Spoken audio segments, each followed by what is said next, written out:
हम सभी जानते हैं कालचक्र के अनुसार वर्तमान समय हम सभी कलयुग में हैं। इस कलयुग के अंदर मानव जीवन को सुखी बनाने के लिए वैज्ञानिक शक्ति ने मानव को बहुत ही सुख सुविधाएं दी है। इतनी सुख सुविधा साधन होते हुए भी आज हम देखते हैं कि मानव के जीवन में कुछ खाली यानी महसूस होता है, कुछ मिसिंग है। इसको गहराई से अगर हम सोचते हैं तो समझ में आता है जो जीवन में कमी है वो सिर्फ शांति की कमी है। कहा जाता है जहां शांति नहीं तो वहां सब कुछ होते हुए भी कुछ भी नहीं है। तो मानव आज उस शांति की खोज में कभी जंगल में चले जाते हैं, कभी गुफाओं में जाकर के बैठ जाते हैं। कई समझते हैं शांति मिलेंगे पहाड़ियों में जाकर के हम शांति में रहने से, परंतु देखा जाता है वहां पर शांति नहीं है। जब भी शांति की बात करते हैं तो शांति का संबंध मन के साथ रखते हैं। आप क्या सुनते हैं लोगों के मुख से, हमको मन की शांति चाहिए।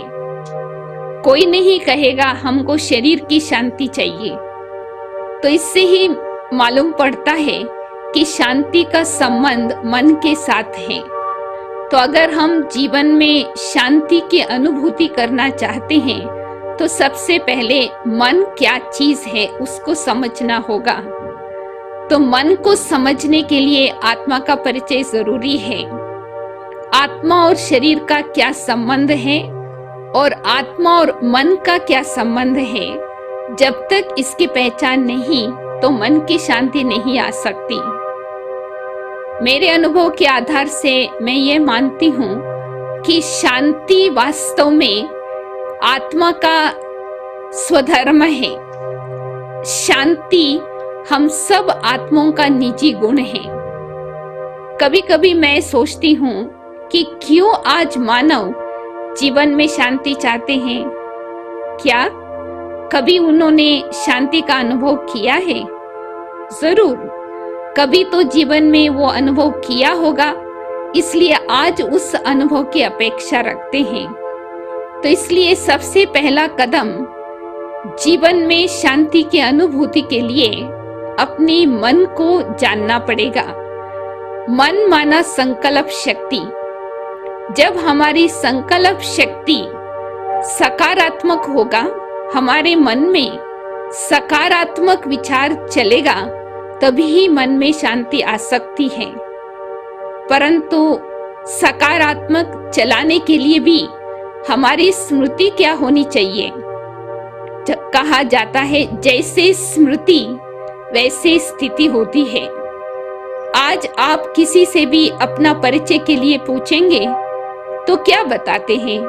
हर एक यही कहेंगे कि मेरा नाम ये है, मेरी आयु इतना है, मैं ये काम करता हूँ। यही बातें परिचय में बताते हैं। वास्तव में देखा जाए तो ये वास्तविक परिचय नहीं है। मन की शांति के लिए, मन में सकारात्मक विचार चलाने के लिए अपनी सही पहचान चाहिए। तो इसलिए पहले हम समझे कि हम ये शरीर नहीं है, ये शरीर के अंदर रहने वाली मैं एक चैतन्य शक्ति आत्मा हूँ। आत्मिक स्मृति से ही शांति मन में आ सकती है।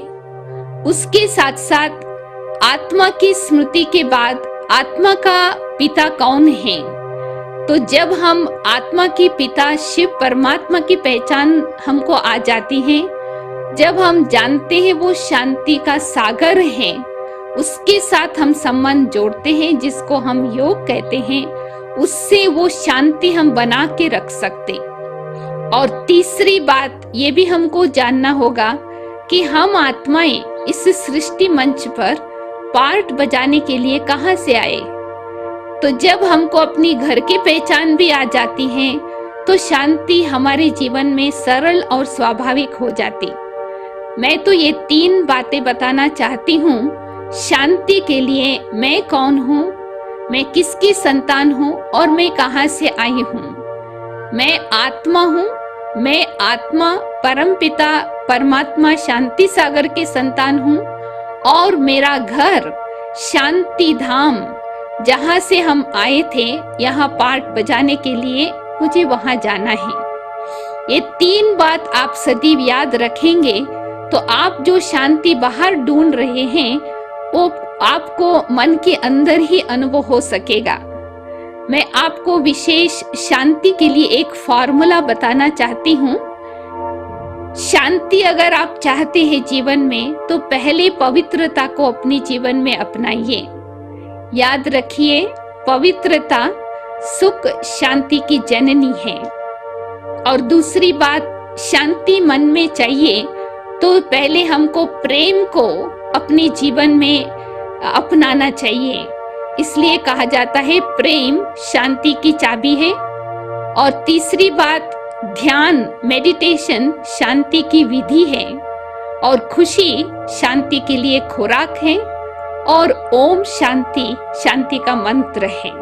तो अगर इसको हम जीवन में अभ्यास करते रहेंगे, ये जो शांति का मूल्य आज हम जीवन में अपनाना चाहते हैं वो सहज ही हम अपने जीवन में धारण कर सकते हैं। ओम